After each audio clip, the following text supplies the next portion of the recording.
उस रात दिल्ली मेट्रो अपनी आखिरी सांसें ले रही थी। रात की वो घड़ी जब शहर सोने की कोशिश करता है लेकिन कुछ परछाइयां जाग जाती हैं। मैं रात की क्लीनिंग स्टाफ में नया था, इसलिए उस दिन की आखिरी राउंड की जिम्मेदारी मेरे ऊपर थी। प्लेटफॉर्म पर पड़ी हल्की सी धुंध और ऊपर से झिलमिल करती सफेद ट्यूब लाइटें हर चीज को थोड़ा और डरावना बना रही थीं। स्टेशन लगभग खाली था, बस हॉल नुमा सन्नाटा गूंज रहा था। तभी मेरी नजर सीसीटीवी मॉनिटर पर गई। स्क्रीन पर किसी लंबी सी आकृति की झलक दिखी। एक औरत, उसके हाथ में छोटा सा बैग था, आंखें अजीब तरह से खुली हुई, और सबसे हैरान करने वाली बात, उसकी पलकों का एक बार भी झपकना मैंने नहीं देखा। मैंने सोचा शायद थकान की वजह से मुझे लग रहा हो, लेकिन जैसे ही वो कैमरे में आगे बढ़ने लगी, उसकी चाल किसी इंसान जैसी नहीं लगी। बिना रुके, बिना दाएं बाएं देखे, जैसे उसे सामने एक सीधी लाइन दिखाई दे रही हो और वो उसी पर चल रही हो। प्लेटफॉर्म पर तो कोई था ही नहीं, ये सिर्फ कैमरे में दिख रही थी। मेरे हाथ ठंडे पड़ गए। स्क्रीन के नीचे छोटे अक्षरों में लिखा आया, कैमरा 12 ट्रैक व्यू। लेकिन ट्रैक पर सिर्फ हल्की सी हवा थी, इंसान का कोई निशान नहीं। मैंने सोचा शायद फुटेज पुराने रिकॉर्ड में से रीप्ले हो रहा हो, पर स्क्रीन के कोने में चलता टाइम लाइव था। दिल जोर जोर से धड़कने लगा।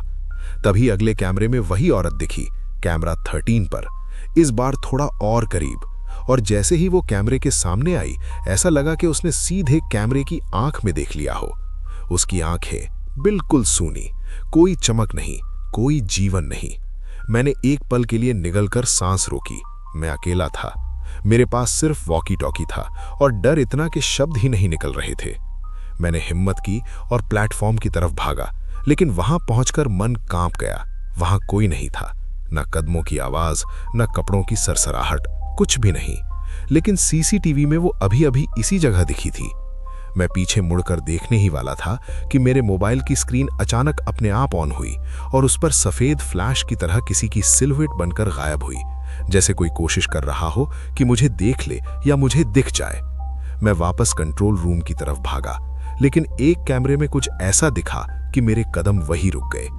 कैमरा 15 की फीड, ट्रैक का कोना, वही औरत खड़ी थी, स्थिर, जमीन पर नहीं बल्कि हल्का सा हवा में तैरती हुई, जैसे उसके पैरों को जमीन छूने की जरूरत ही नहीं थी।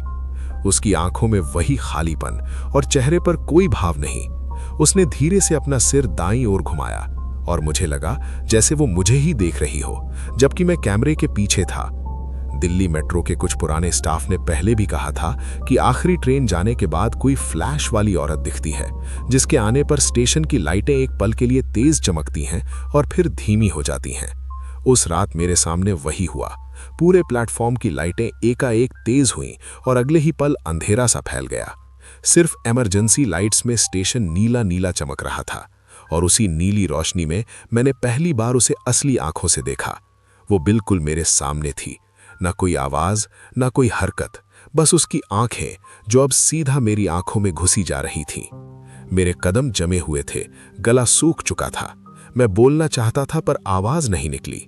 वो एक कदम बढ़ी, फिर दूसरा, और फिर अचानक, बिना चले, बिना छलांग लगाए, एकदम मेरे बिल्कुल पास।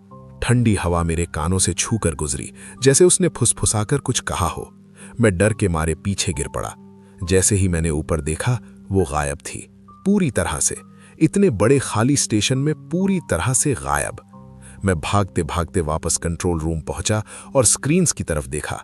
सारे कैमरों पर स्टैटिक था, बस एक स्क्रीन साफ थी। उसी में वो दिख रही थी, ट्रैक के बीचों बीच खड़ी।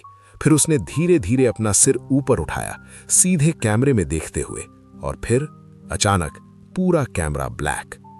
आज 2 साल हो गए हैं उस रात को, और मैं दिल्ली मेट्रो में नौकरी नहीं करता, लेकिन कभी कभी रात में मेरे फोन की स्क्रीन अपने आप ऑन हो जाती है, उसी सफेद फ्लैश के साथ, जैसे वो अब भी मुझे ढूंढ रही हो, या शायद मुझे याद दिला रही हो कि आखिरी ट्रेन कभी सच में खाली नहीं होती।